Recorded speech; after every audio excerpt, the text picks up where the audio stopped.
C'est vraiment une semaine excitante. Une semaine vraiment excitante. C'est une semaine où Dieu apporte la réalisation de sa promesse. Alléluia.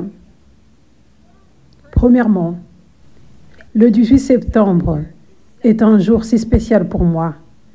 Et je crois que c'est un jour spécial pour nous tous et pour toute personne qui fait partie de ce réveil, ce mouvement de Dieu.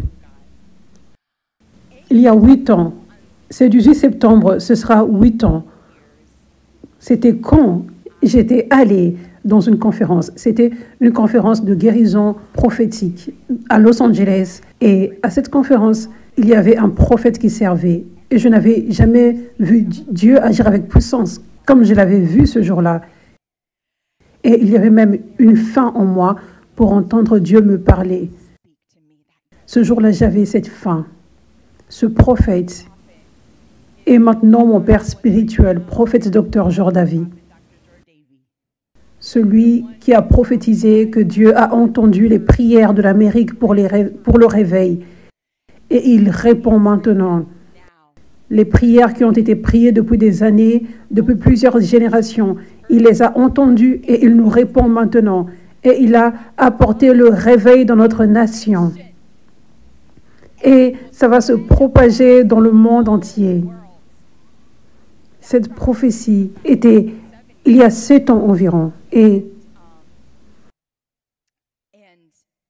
il y a 8 ans, le 18 septembre, c'était quand je l'avais vu pour la première fois servir. Juste après cela, Dieu l'avait utilisé pour déclarer l'appel sur ma vie. Il avait prophétisé que j'étais appelé à être apôtre de Jésus-Christ, que j'étais appelé à atteindre les nations, que Dieu allait faire beaucoup de miracles au travers de moi. Et je savais que c'était Dieu qui parlait. Je ne voulais pas être une ministre de Dieu, même pas à 0,01%. Je voulais être une chanteuse et compositrice chrétienne. Je pensais qu'après plusieurs années, j'avais finalement trouvé mon appel. Donc, quand j'avais entendu cela, j'étais choquée. Mais, pour résumer, je savais que c'était Dieu qui parlait et je voulais être dans la volonté de Dieu plus que toute autre chose. Parce que je venais tout juste de lui abandonner toute ma vie 9 mois plus tôt, après avoir rencontré sa puissance pour la première fois. Donc, j'avais mis la musique de côté, la poursuite de la musique de côté, et j'avais dit oui à l'appel de Dieu. Et le reste, c'est ce qu'on connaît, gloire à Dieu. C'est comme ça que l'histoire avait commencé. Et ensuite, très vite après, Dieu avait conduit prophète Dr. Jordavi à devenir mon père spirituel. Et ensuite, 9 mois après avoir reçu cette prophétie, c'est quand l'église 5F avait commencé, avec un nom différent. Mais c'est là que nous avions commencé. Donc, c'est une semaine spéciale pour moi, une semaine spéciale pour nous tous, parce que c'est quand réellement le réveil avait commencé à entrer en mouvement. Amen. Et Dieu avait parlé la prophétie. Donc, j'aimerais remercier Jésus maintenant et juste me rappeler de ce jour, cette semaine, qui a tout changé. Je ne sais pas où je serai. Je ne sais pas où je serai. Je ne sais pas où nous serions tous maintenant, si ce n'était pas pour Dieu qui avait déclaré cette parole au travers du prophète Dr. Jordavi ce jour-là. Donc, je loue Jésus, je remercie Jésus d'avoir envoyé son prophète venant de l'autre côté du monde, en Tanzanie, en Afrique de l'Est, dans ma ville, dans notre ville, à Los Angeles, pour déclarer cette parole qui serait la naissance de ce grand mouvement de Dieu que nous voyons maintenant. Nous recevons tous et les vies sont changées, guéries et délivrées. Alléluia. Et j'aimerais aussi donner de l'honneur à mon père spirituel, prophète Dr. Jordavi. Il n'est pas ici en personne, mais j'aimerais toujours lui donner de l'honneur. J'aimerais lui donner de l'honneur pour son obéissance, pour voyager de l'autre côté du monde, pour prophétiser cette prophétie vraiment importante sur ma vie et sur l'ensemble du corps du Christ. Cette direction que le réveil, c'est maintenant. Et Dieu déverse les apôtres et les prophètes. Il lui restaure les 5 ministères. Le réveil de la fin des temps est ici. Amen. J'aimerais lui donner de l'honneur pour son obéissance. Alléluia. Alléluia. Hallelujah. J'aimerais lui donner de l'honneur pour tout ce qu'il a fait pour m'aider. Les heures innombrables où il a déversé sur moi depuis 8 ans pour me discipliner afin que je sois qui je suis aujourd'hui, une servante de Jésus. Cela n'aurait pas été possible si je n'étais pas disciplinée, si je n'avais pas reçu cet équipement, ces enseignements, cette nourriture, cette direction prophétique qui est venue par Dieu au travers du prophète Dr. Jordavi.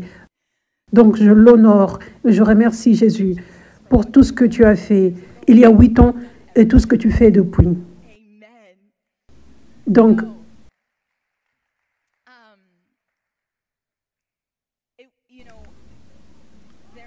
il y avait plus et plus de prophéties et juste plus que Dieu dévoilait par mon père spirituel, prophète Dr. Jordavi.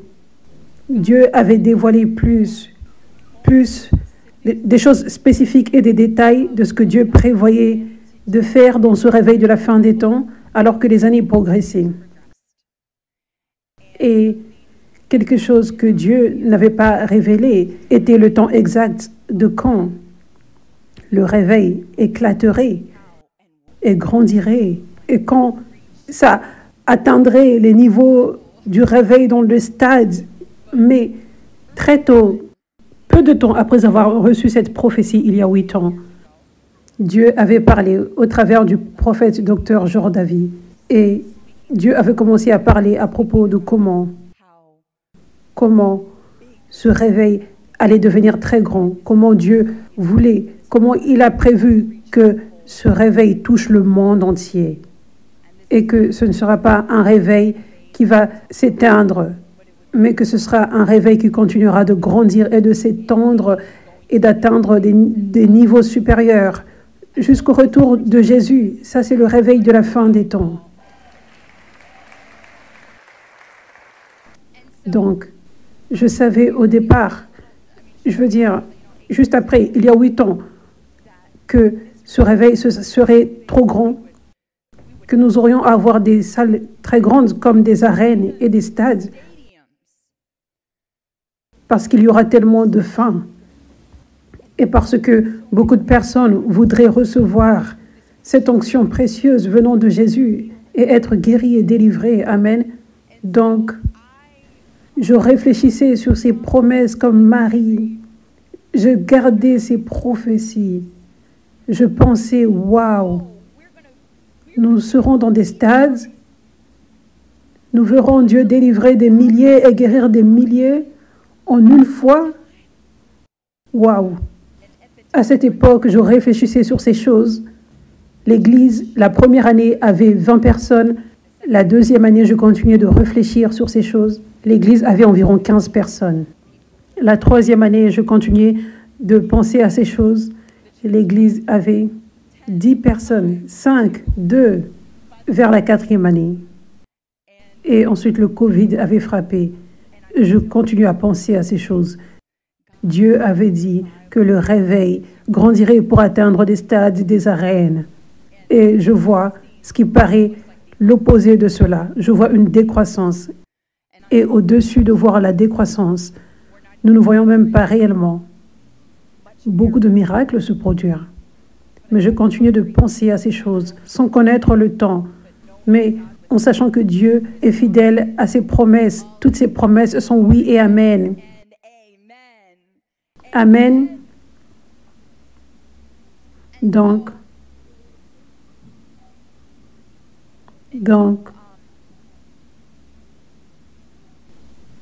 le réveil, c'est maintenant Philippines. Cet événement, Dieu a ordonné que cet événement se produise cette année. Et il y a eu de la faim venant des gens aux Philippines, tellement, depuis quand le réveil avait éclaté premièrement. Donc, on savait que ce serait un grand événement puissant où Dieu agirait puissamment et qu'il y aurait beaucoup de personnes. Mais on ne savait pas exactement combien de personnes étaient si affamées. Dieu nous a choqués. On avait planifié cet événement de réveil aux Philippines et on avait pris une salle pour environ 3500 personnes. Je pense que c'était 3000 personnes. Et les inscriptions avaient surpassé ce nombre la première semaine. J'étais choquée, nous étions choqués. Donc, nous avions eu à prendre une plus grande salle, une salle beaucoup plus grande. Donc, nous avions eu à réserver une arène à Manille, aux Philippines. Gloire à Dieu. Et Alléluia. Donc, cette semaine, nous sommes sur le point de voir la réalisation d'une promesse de Dieu, d'une prophétie que moi, personnellement, j'ai réfléchi dessus, j'ai pensé à cela, je me suis posé des questions. Quand, comment, pendant environ 8 ans, cette semaine, Dieu est si bon, il est si fidèle. Amen. Et au-dessus de tout cela, si cela n'était pas assez incroyable ce que Jésus avait fait et ce qu'il est sur le point de faire, après qu'on ait déjà planifié l'événement, la date et toutes ces choses, ça m'était revenu dans la tête. La signification de la date de l'événement, le 18 septembre. Le jour où j'étais allée dans cette conférence, où j'avais vu mon père spirituel servir pour la première fois, et juste après, j'avais reçu la prophétie. Ça ne peut être que Dieu.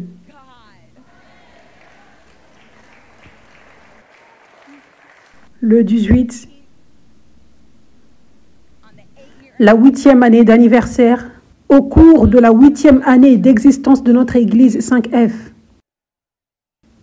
8 a une signification prophétique biblique de nouveau commencement.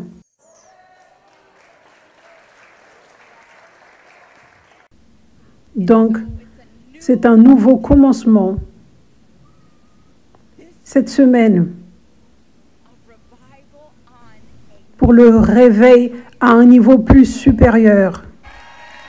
Hallelujah. Touchant beaucoup plus de personnes.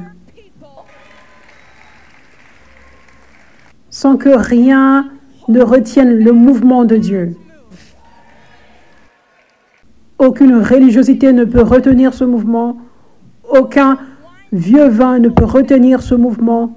Aucun pharisien sceptique, quelqu'un qui nous déteste, ne peut retenir ce mouvement. Dieu nous emmène à un nouveau niveau. C'est un nouveau commencement de son réveil de la fin des temps.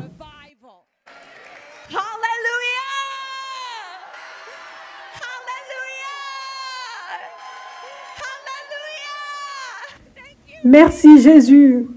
Merci Jésus. Merci Jésus. Dieu est fidèle. Il est fidèle. Donc, cette semaine, alors que je réfléchis à la fidélité de Dieu, alors que je réfléchis à 8 ans à réfléchir à cette promesse, sans avoir aucune idée du temps et comment ça va se produire, parce qu'il y a eu tellement de résistance.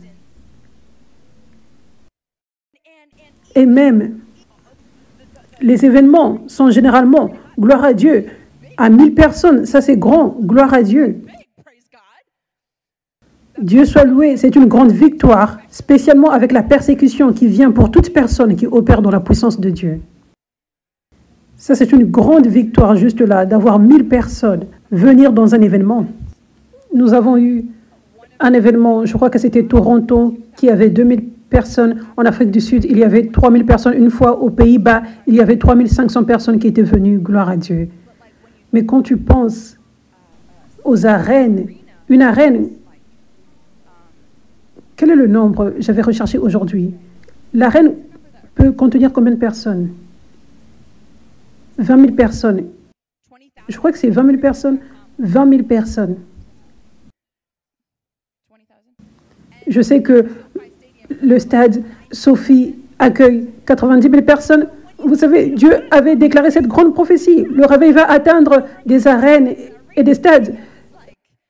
Même avec la victoire de voir 1000 personnes venir. C'est toujours comme, comment? Je crois, mais comment?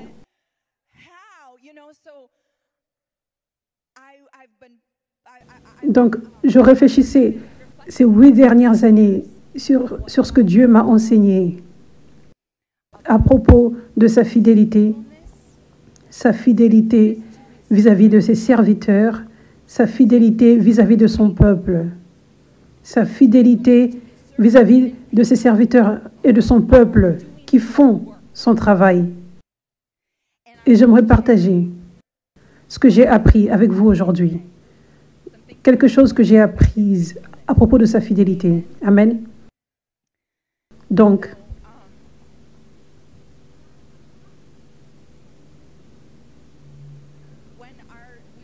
quand notre Église décroissait de 15 à 10 à 5, une grande raison, une grande partie de cela était des attaques spirituelles qui venaient par les gens, la jalousie, les mensonges inventés, les mensonges propagés, les gens croyaient aux mensonges.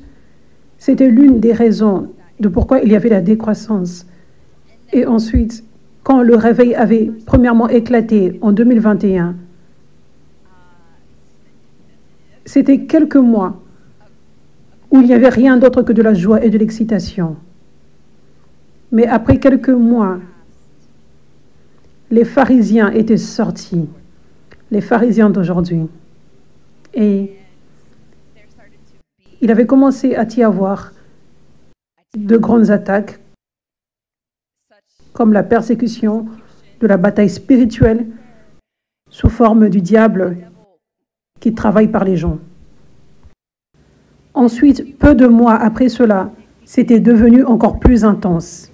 C'était devenu le type de persécution et d'attaque venant des gens qui s'appellent croyants, même venant des collègues serviteurs de Dieu.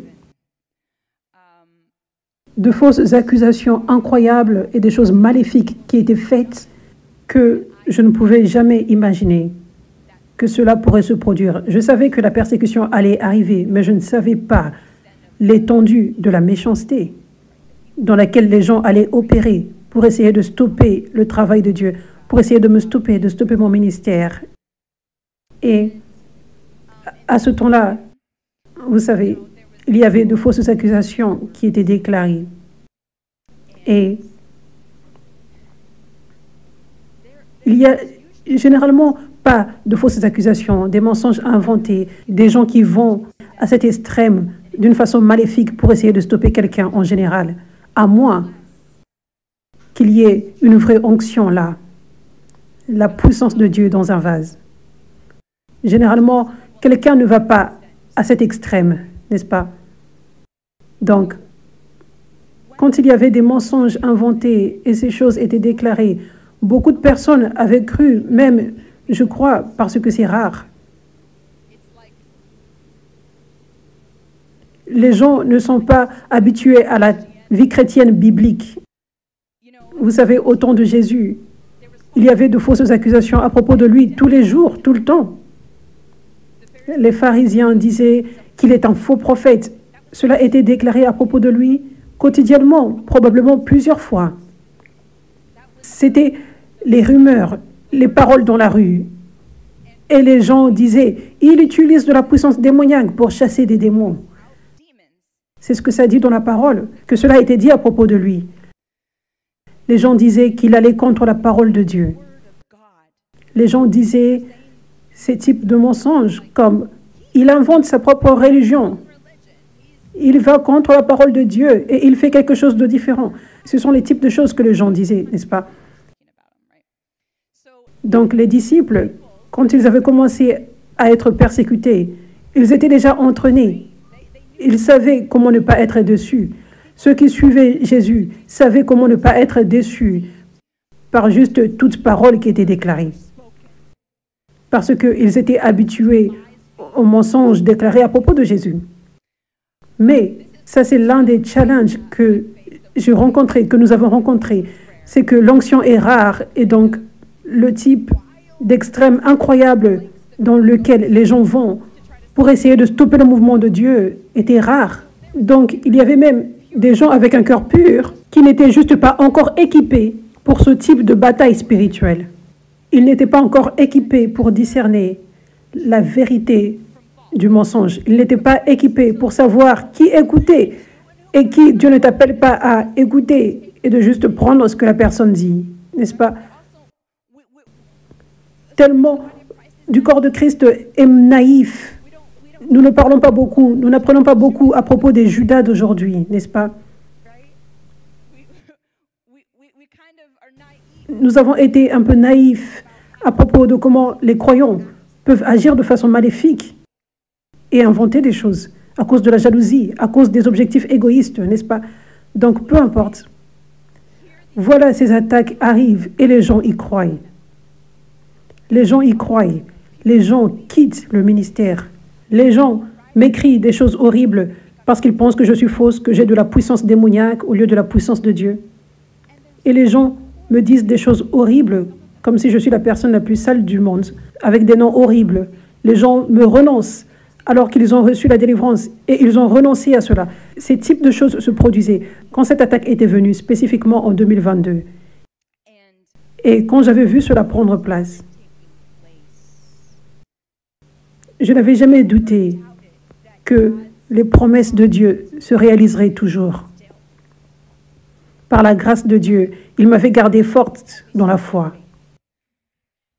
Alléluia. Je n'avais jamais cru que le diable gagnerait. Mais, je vous dirai quoi, à ce moment-là, ça paraissait comme si le diable gagnait. À ces moments-là, ça paraissait comme comment les gens sauront-ils la vérité? Je vois tellement de personnes être déçues. Je vois tellement de personnes écouter ce que ces autres personnes disent. Ça paraissait comme ça paraissait comme comment ça va se produire. Je croyais que ça va se produire, mais comment? Acte 5, verset 38. Donc, dans le cas présent, je vous le dis, éloignez-vous de ces hommes et laissez-les tranquilles. Ça parle des disciples. Car si ce plan ou cette action vient des hommes d'origine simplement humaine, il échouera et sera détruit. Mais s'il est de Dieu et il se trouve que ça l'est véritablement, vous ne pourrez pas les arrêter. Sinon, vous pourriez même vous retrouver en train de vous battre contre Dieu. Donc, ce que j'ai appris sur ces 8 années, en étant passé par ce que je vous ai partagé, c'est que ce verset est vrai. Il y a une différence en lisant une écriture et y croire et connaître cette écriture. Voir le verset prendre vie, l'expérimenter et le connaître. Donc, ce que je me disais à l'époque, quand j'étais comme, comment est-ce que les gens continueront-ils à être déçus et à ne pas connaître la vérité, ne pas connaître la vérité que c'est réellement Jésus, que c'est réellement son onction pure, ne pas connaître la vérité à propos de moi, à propos de mon Père spirituel, qu'il est un vrai prophète et qu'il est pur, et que je suis une vraie apôtre avec un cœur pur, avec de bons motifs. Comment les gens sauront-ils? Et je me disais, cette écriture. Car si ce plan ou cette action vient des hommes, il échouera et sera détruit. Mais s'il est de Dieu, vous ne pourrez pas l'arrêter. Cela signifie, le diable ne peut pas aveugler les gens, décevoir les gens pour toujours. La vérité ressortira. Mais cette écriture montre que ce n'est pas toujours immédiat. Parce que, à cette époque, ses disciples faisaient face à la persécution. Ils faisaient face à la persécution. Et ça, c'est une instruction sage. Je vous le dis, éloignez-vous de ces hommes et laissez-les tranquilles, car si ce plan ou cette action vient des hommes, il échouera. Éventuellement, il échouera. Peut-être pas immédiatement, mais il échouera éventuellement.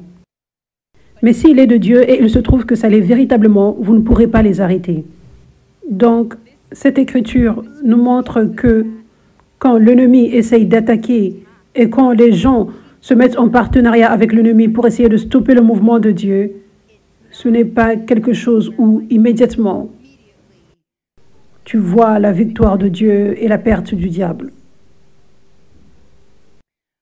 Mais éventuellement, au temps parfait de Dieu, ça échouera.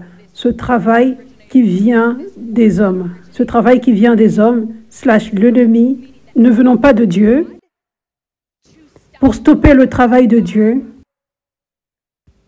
pour essayer d'exposer les vrais serviteurs de Dieu, les appeler faux, ce travail d'exposition va échouer. Ça échouera. C'est ce que j'ai appris. Je n'ai jamais vu ce travail des hommes influencés par le diable pour essayer de décevoir les gens, disant que l'onction ne vient pas de Dieu, disant que un serviteur de Dieu est faux, que je suis fausse, que ce ministère est faux, tout cela. Je n'ai jamais vu cela gagner. J'ai vu cela échouer encore et encore et encore. Ce travail des hommes. Alléluia.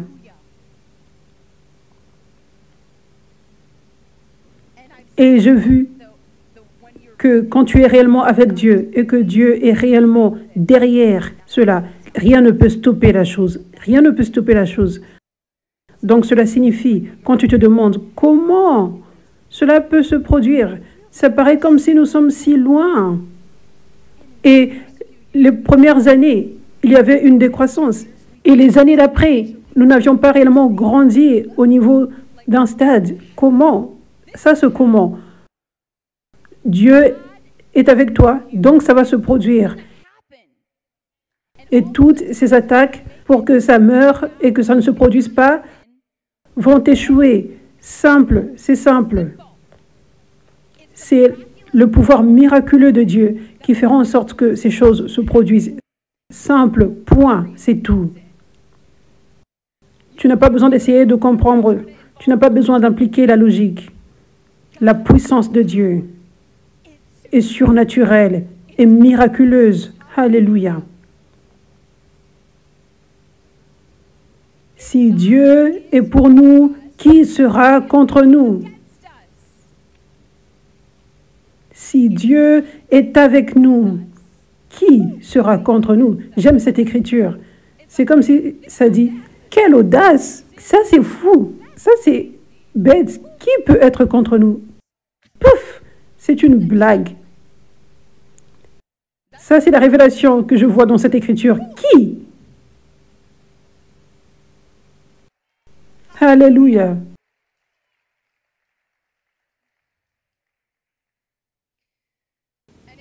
Et ce n'est même pas une bataille avec le diable, jamais.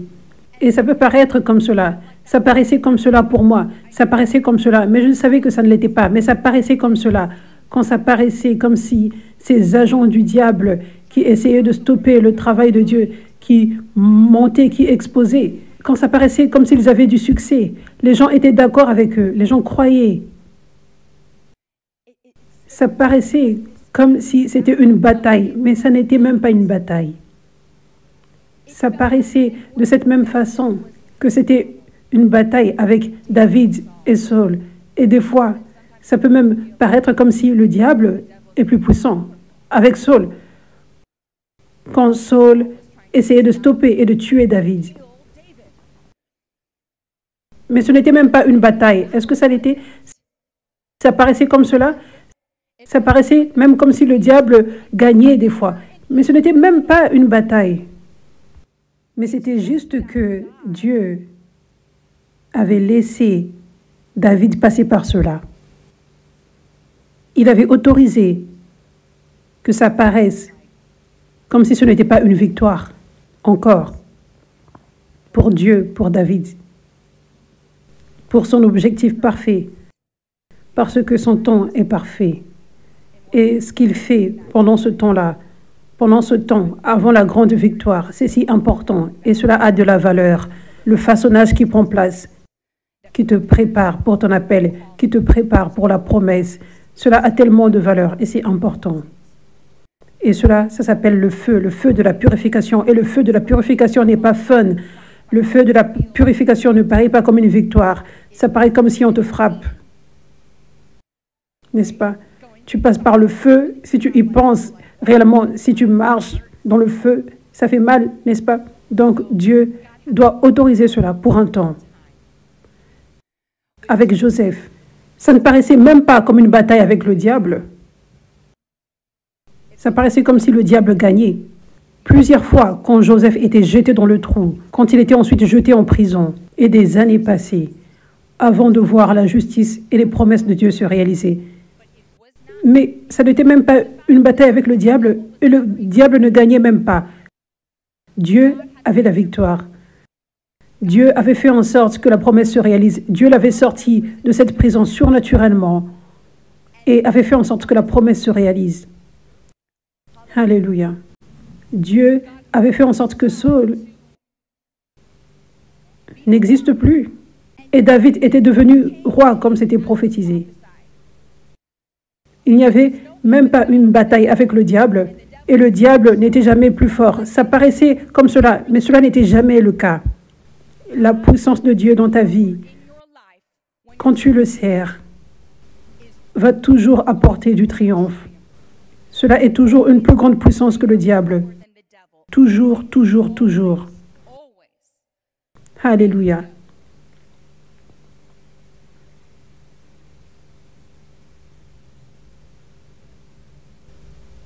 Deux Rois 6, verset 15. Le serviteur de l'homme de Dieu se leva tôt et sortit. Ça, c'est le serviteur d'Élisée, le prophète Élisée. Et voici, il y avait une armée avec des chevaux et des chars encerclant la ville.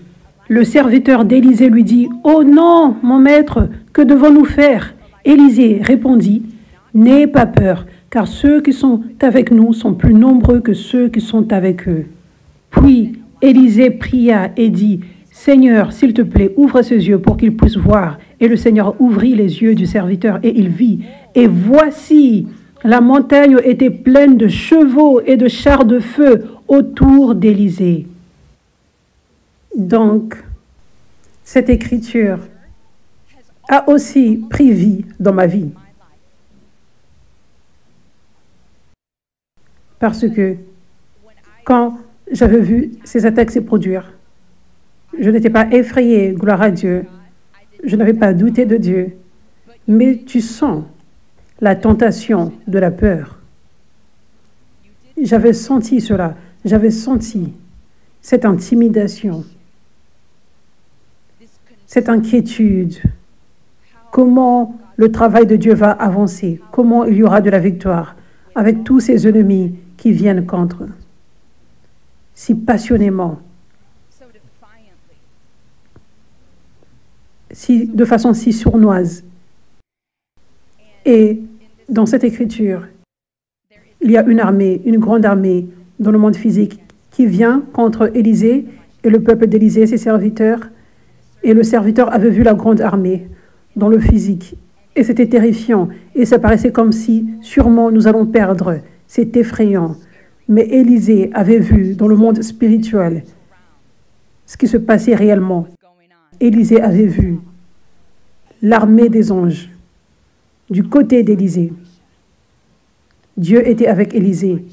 Les armées de Dieu étaient avec Élisée. Et cette armée était surnaturelle. À l'opposé de l'armée physique, cette armée était une puissance plus grande que l'armée physique. Donc, c'est l'opposé de ce que ça paraît avec les yeux physiques. Alléluia. Alléluia. Ça, c'est ce que nous avons vu. Nous avons vu l'armée des anges, l'armée de Dieu, faire des choses surnaturelles pour apporter la victoire et vaincre sur l'ennemi. Alléluia. J'ai vu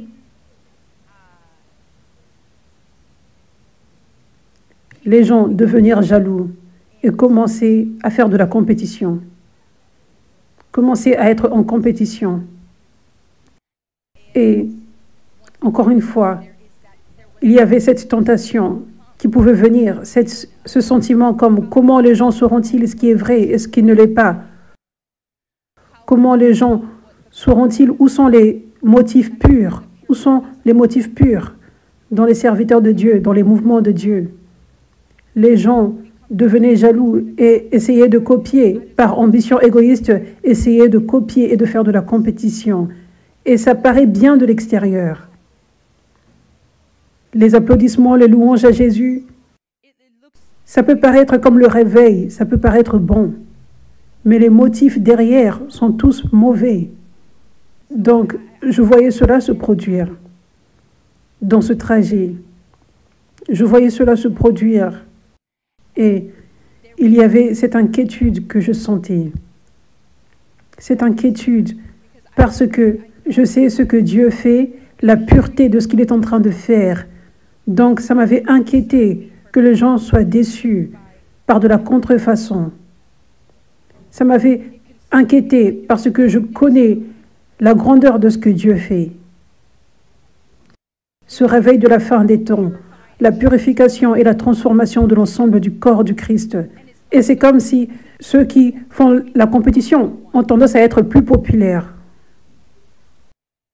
Ceux qui obtiennent la validation des gens. N'est-ce pas? Donc, cette inquiétude, vous savez, je sentais cette inquiétude. Et ce que Dieu m'a enseigné, c'est cette écriture que j'ai lue.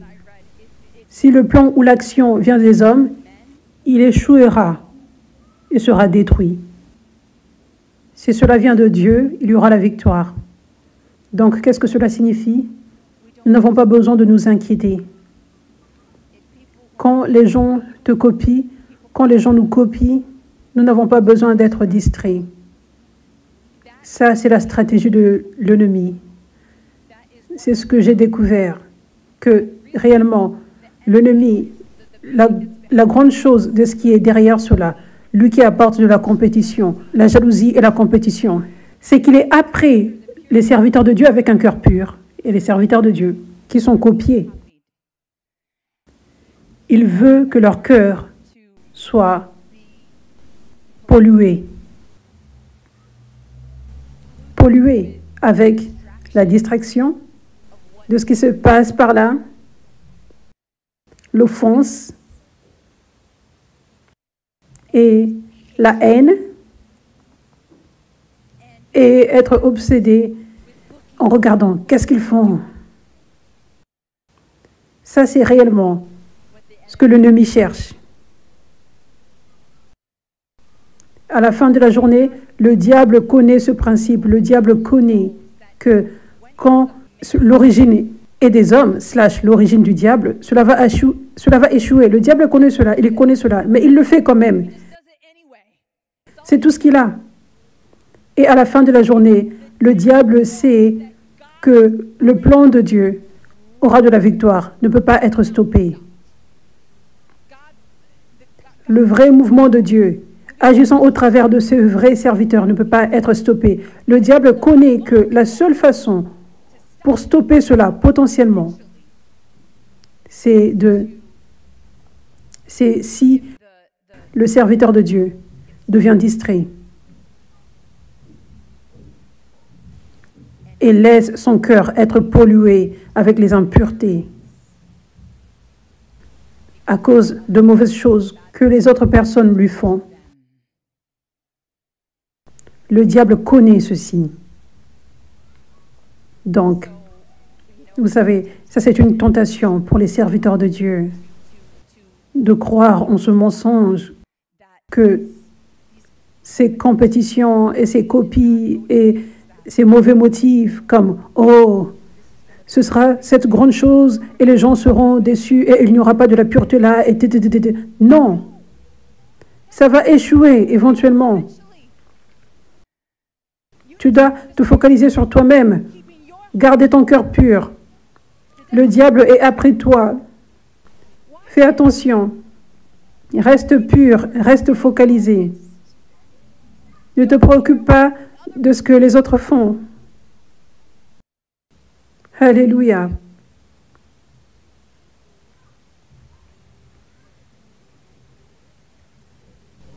Et ça, c'est la même chose. Cette compétition par jalousie est la même chose qui s'était produite avec Saul et David. Le moment où les gens voyaient les fruits de Dieu dans la vie de David, le moment où les gens commençaient à dire « Waouh, regardez David pour la gloire de Dieu. Regardez ce qu'il a fait.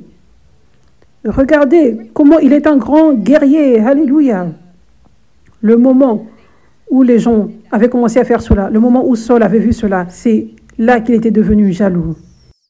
Et à partir de là, il était devenu en compétition avec David. Il voulait paraître comme le plus puissant, le guerrier et roi. Et donc, il essayait de mettre David par terre. Ça, c'est le même esprit de compétition, de jalousie qu'on voit avec les frères de Joseph. Dieu avait choisi Joseph pour quelque chose de spécial, pour un appel spécial. Et Dieu avait donné à Joseph un rêve. Et il avait partagé ce rêve avec les frères. Et les frères immédiatement étaient devenus jaloux. Et cela les avait conduits à le mettre dans le trou pour mourir. Et ensuite, il l'avait vendu en esclavage. Mais qu'est-ce qui s'était passé avec Saul? Qu'est-ce qui s'était passé avec les frères? Leur plan n'avait pas eu de la victoire. Est-ce qu'ils avaient eu de la victoire? Mais imaginez si David n'avait pas parlé à son âme, ne lui avait pas commandé de ne pas être charnel, de ne pas tomber dans ses sentiments. Âme, pourquoi es-tu abattue? Et la foi dans le Seigneur, car il est bon et fidèle. Il disait des choses comme cela. Il parlait à son âme. Donc, il faisait un travail pour garder son cœur pur et propre.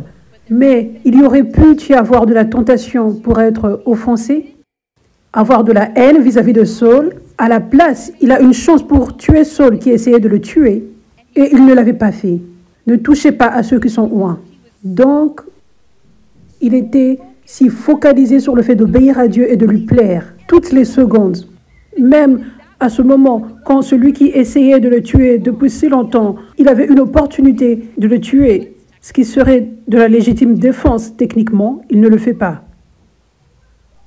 Et c'est pour cela que David était en mesure d'être victorieux et de voir sa promesse se réaliser.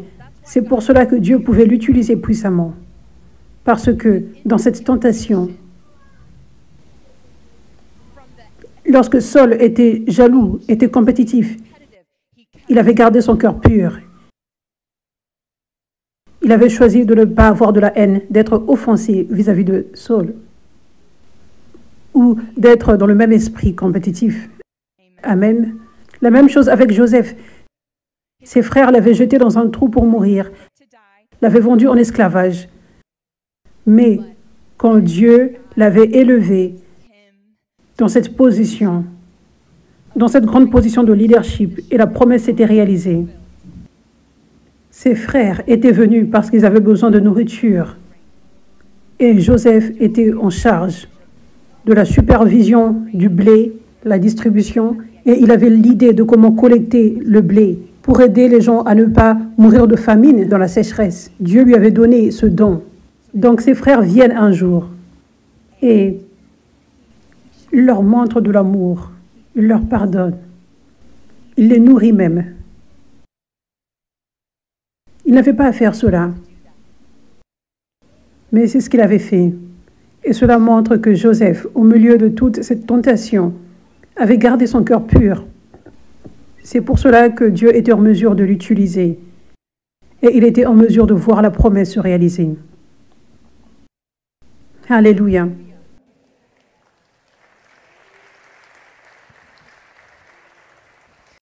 Donc, vous voyez, le diable savait que son plan au travers de Saul allait échouer.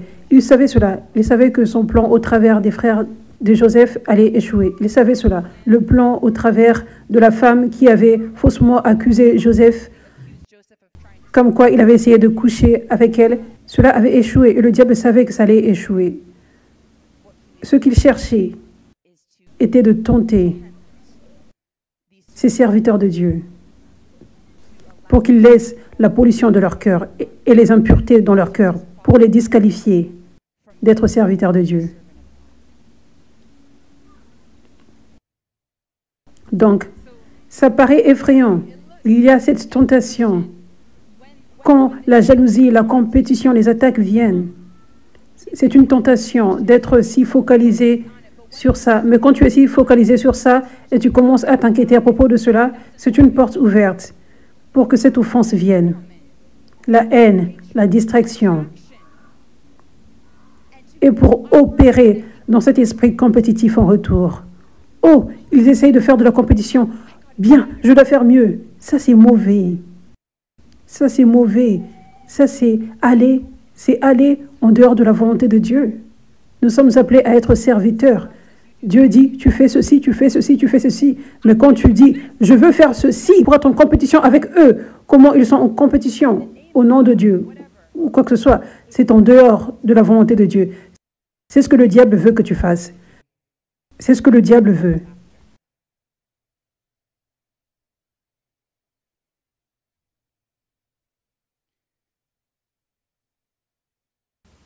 Donc, c'est ce que j'ai appris. Les choses paraissent effrayantes, mais tout cela va s'écrouler. La chose pour laquelle je devrais avoir la crainte de Dieu était mon cœur. C'était de rester focalisé sur ce que Dieu m'appelait à faire tous les jours. De garder mon cœur pur. Philippiens 1, verset 15 dit « Certains, il est vrai, prêchent en fait le Christ par envie et rivalité envers moi, pour aucune meilleure raison qu'un esprit de compétition ou une ambition mal avisée. » Ça, c'est Paul qui parle. Je vais lire à nouveau. Paul dit « Certains prêchent en fait le Christ par envie et rivalité envers moi, pour aucune meilleure raison qu'un esprit de compétition ou une ambition mal avisée. » Un objectif égoïste. Mais d'autres par bonne volonté et un esprit loyal envers moi. Ces derniers prêchent le Christ par amour parce qu'ils savent que j'ai été mis ici expressément par Dieu pour la défense de l'Évangile. Mais les premiers prêchent le Christ sans sincérité, par ambition égoïste, juste de l'autopromotion, pensant qu'il me cause de la détresse dans mon emprisonnement. Alors, est-ce cela important? Tant que dans tous les sens, que ce soit dans le prétexte de l'autopromotion ou en toute honnêteté pour répandre la vérité, le Christ est prêché et en cela je me réjouis. Donc, ça c'est ce que Dieu m'avait appelé à faire. Ces grandes attaques que je trouvais, la persécution, c'est exactement ce dont Paul parle. L'esprit de compétition, les objectifs égoïstes. Et Dieu m'appelait à faire ce que Paul avait fait, à ne pas être distraite, ne pas essayer de stopper ces gens, de les exposer avec leur méchanceté, ne pas faire de l'œil pour l'œil et parler contre ces gens, mais me réjouir que l'Évangile est prêché.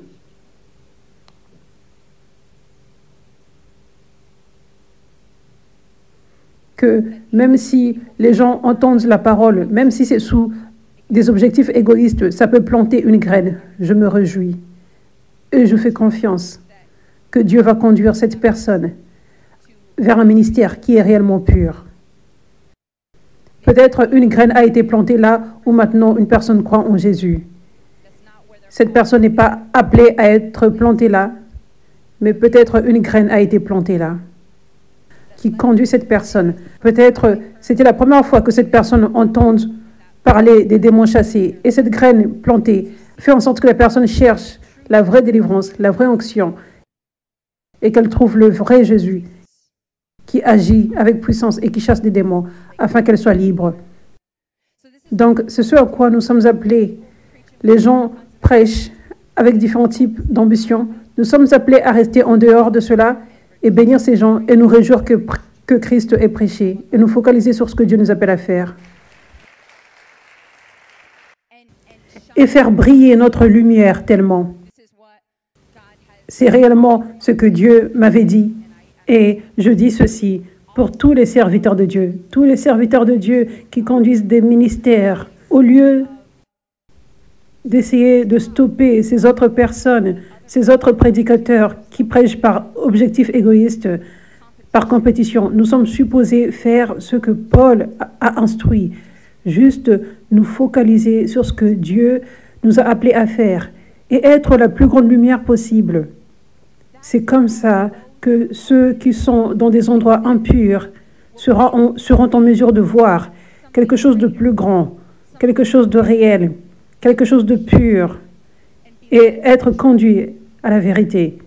La seule façon pour que ça se produise, la plus grande façon pour que ça se produise, que les gens sortent de la déception et qu'ils trouvent le vrai Jésus, les vrais ministères purs, c'est que nous, serviteurs de Dieu, brillons de notre lumière. Ce qui n'est pas avoir la haine, aller contre la parole, aller contre ce que Paul a dit, mais être pur dans le cœur, l'humilité, mourir à soi-même et l'obéissance à Dieu. Amen.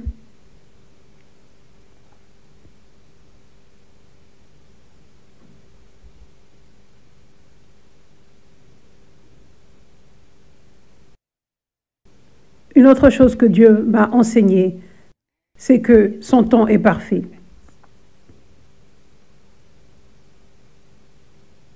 Jean 2, verset 4, c'est la traduction Passion.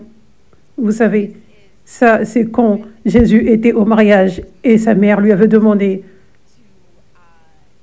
de régler le problème de l'épuisement du vin. Jésus répondit, « Ma chère, ne comprends-tu pas que si je fais cela, cela ne changera rien pour toi, mais cela changera tout pour moi. Mon heure de dévoiler mon pouvoir n'est pas encore venue. » Jésus était sur le point d'avoir 30 ans à cette époque, proche de 30 ans ou 30 ans, autour de 30 ans. Et ça, c'est là que c'était le temps divin de Dieu pour que sa puissance soit révélée et que le ministère de Jésus commence.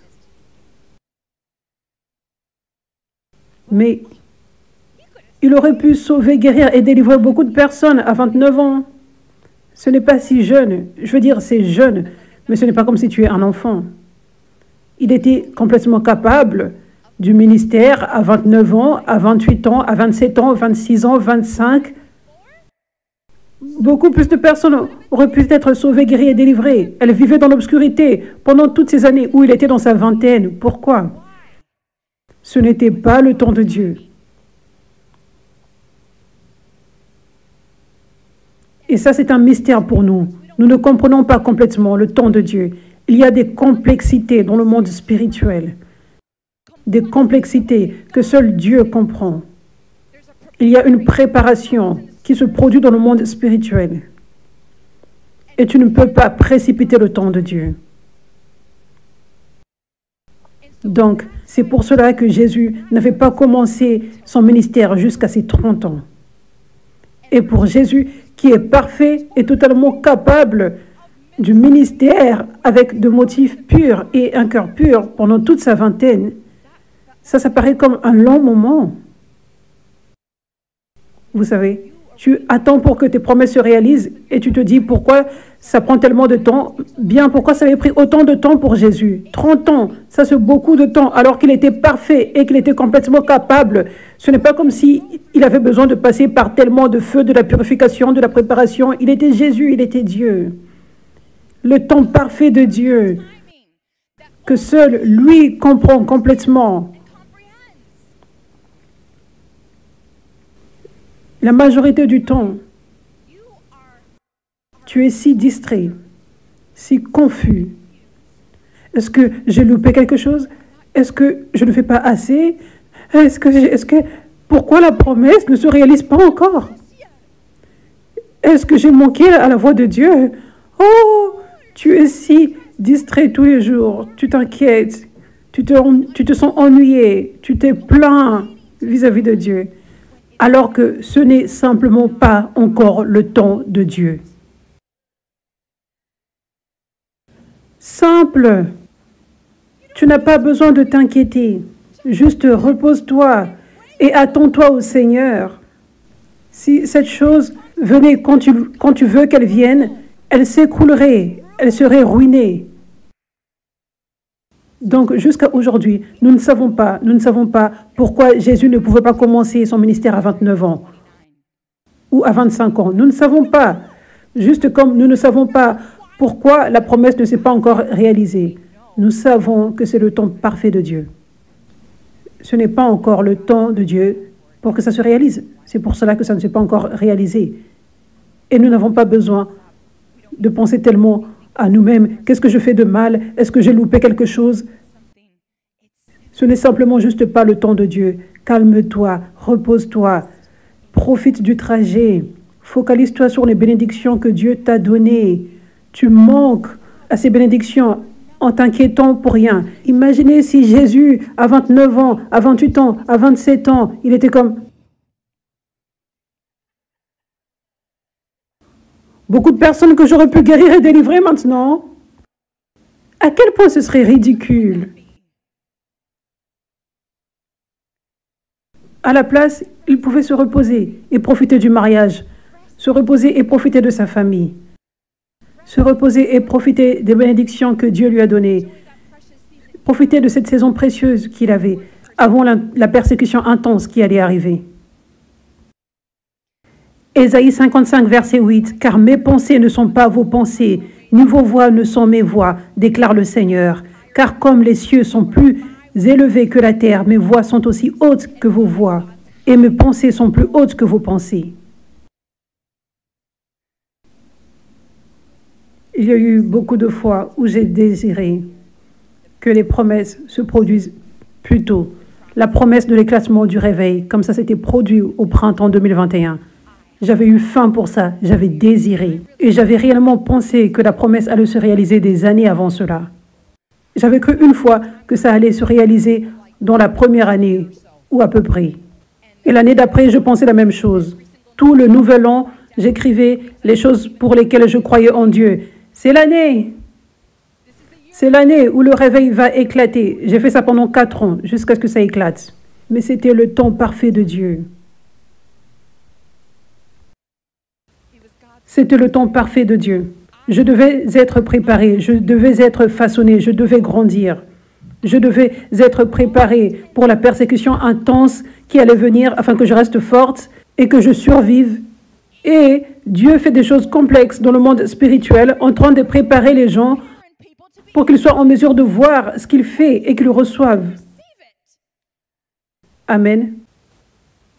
Et après l'éclatement du réveil, en 2021, constamment après ce jour-là,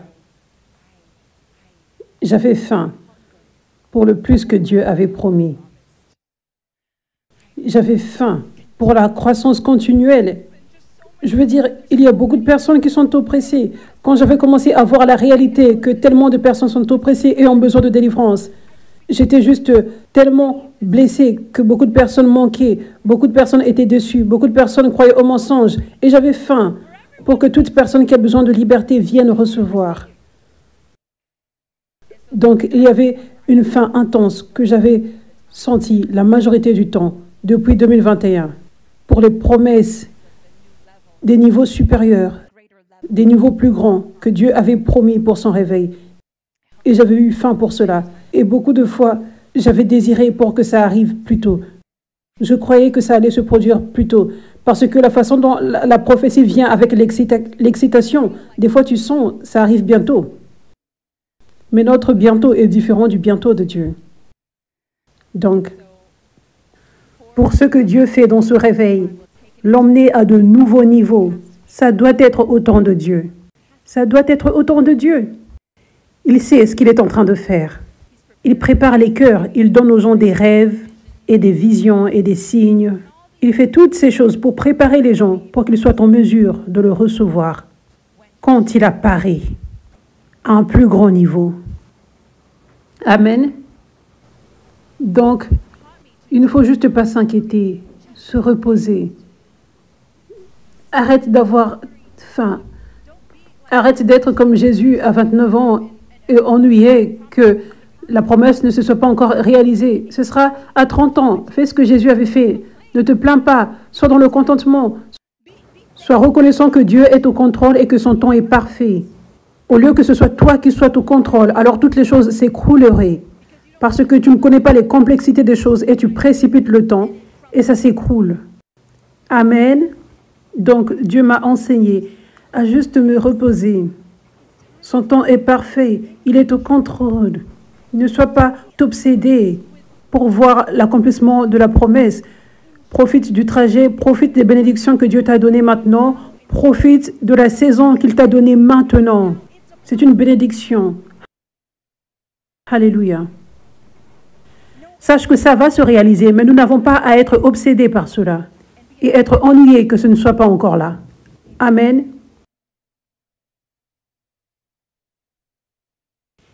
Ésaïe 64, verset 4. Lorsque tu as fait des choses impressionnantes et étonnantes auxquelles nous ne nous attendions pas, tu es descendu au Sinaï. Les montagnes ont tremblé en ta présence. Parce que depuis longtemps, personne n'a entendu ni n'a perçu d'oreille et l'œil n'a pas vu un Dieu à part toi qui travaille et agit en faveur de celui qui l'attend avec joie.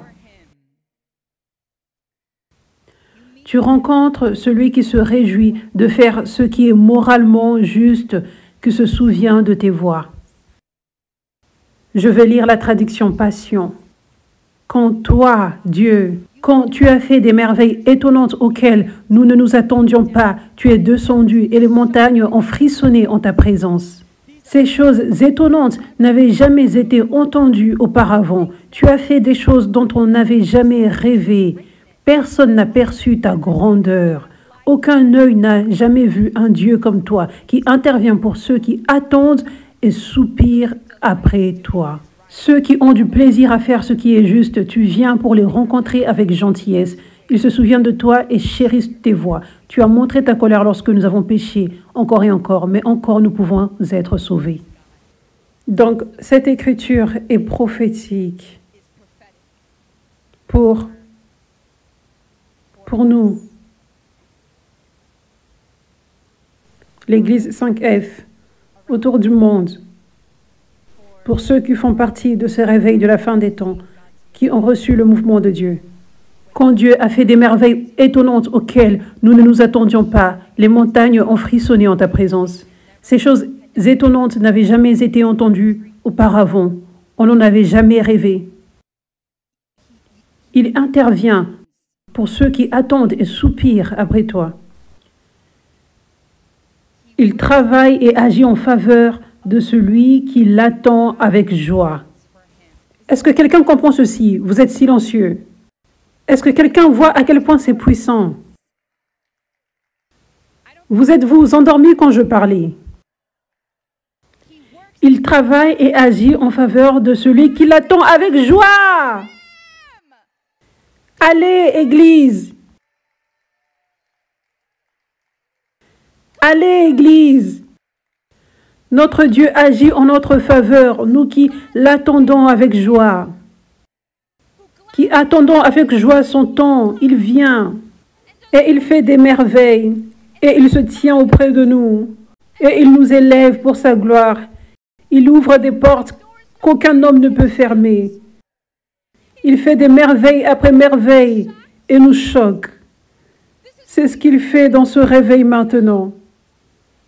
Pour ceux qui ont attendu avec joie, ceux qui sont morts à eux-mêmes, qui sont morts aux déchets des objectifs égoïstes. Disons non à cela. Disons non à l'esprit de compétition,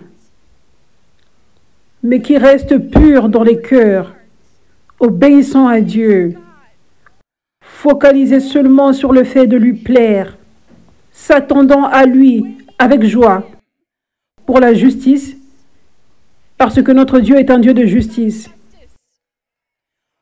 pour la victoire, pour l'élévation, pour sa gloire, nous nous attendons à lui avec joie, parce que nous nous sommes humiliés pour voir que son temps est mieux que le nôtre.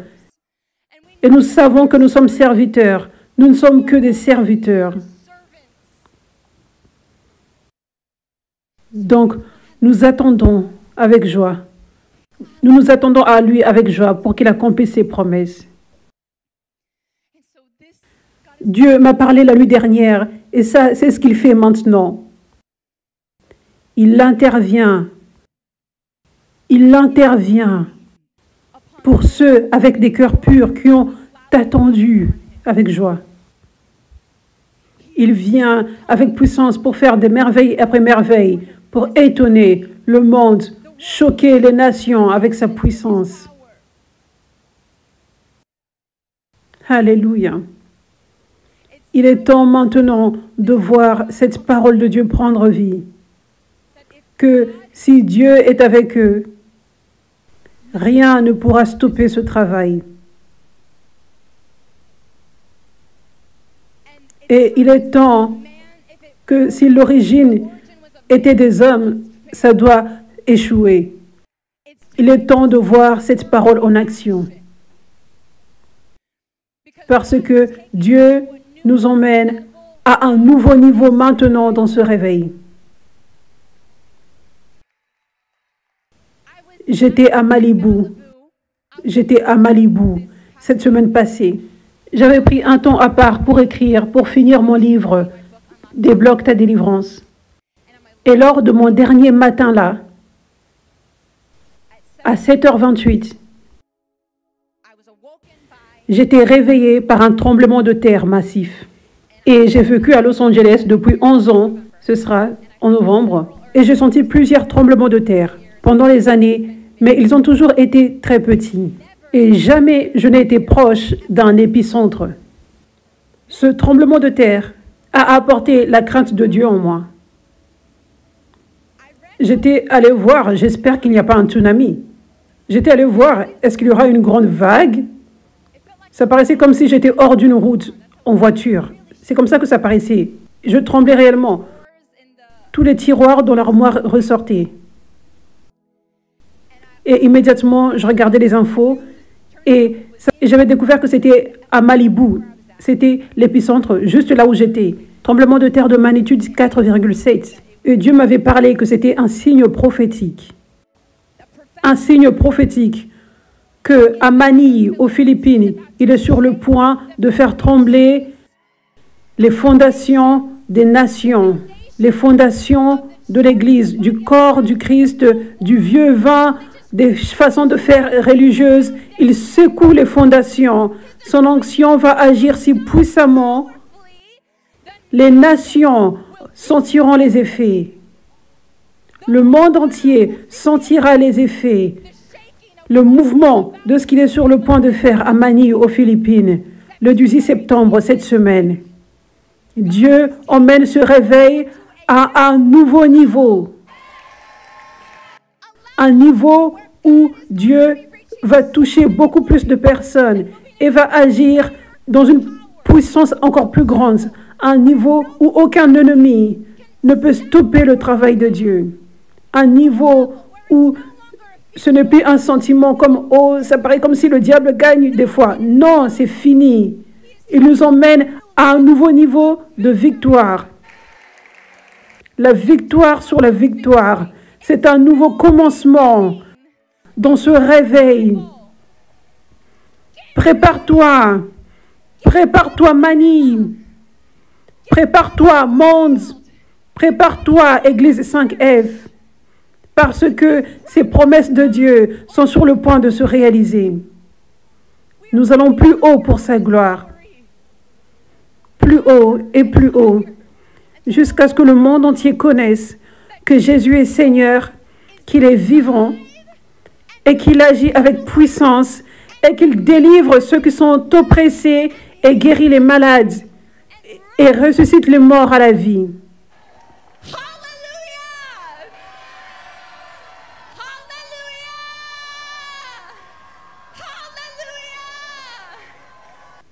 Donnons à Dieu une grande louange. Loue-le pour ce qu'il fait.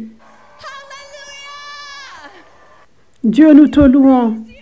Nous te remercions pour ce que tu es sur le point de faire, Seigneur, cette semaine. Nous te remercions, Jésus. Nous te remercions pour les milliers qui vont te rencontrer avec puissance et être libérés, et être guéris, et être sauvés. Nous te remercions, Jésus, pour ce nouveau commencement et ce nouveau niveau. Nous te donnons toute la gloire. Merci, Jésus. Hallelujah! Hallelujah!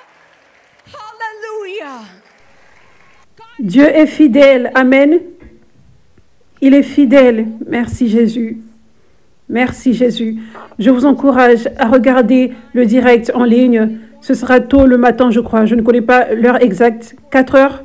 4 heures. Je crois que ça en vaut la peine. Tu peux regarder la rediffusion, mais si tu peux regarder en direct, je crois que ça en vaut la peine parce que c'est monumental pour ce que Dieu fait pour l'église 5F ici à Los Angeles et pour tout le monde entier. Ce qu'il est sur le point de faire cette semaine.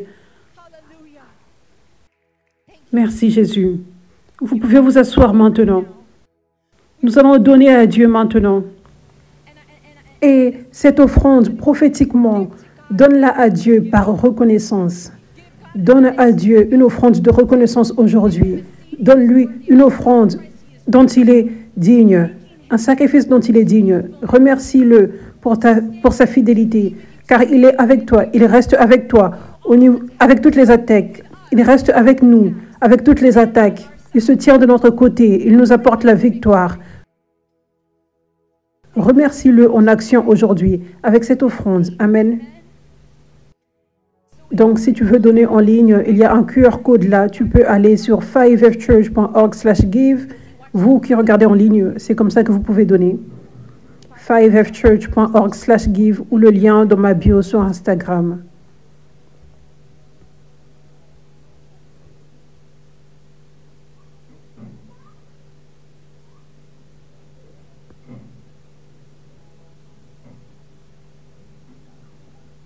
Vous pouvez lever vos offrandes ou vos mains ou vos téléphones. Je relâche cette onction sur chaque offrande ici. Je déclare certains besoins que tu as, que ces besoins soient résolus, que ces miracles prennent place dans ta vie. Là où il y a du manque, que cela parte et que l'abondance vienne dans ta vie. Que la faveur soit sur toi au nom de Jésus. Qu'il y ait de la victoire dans tout domaine, dans tes finances. Je déclare la protection sur tes finances au nom de Jésus. Amen.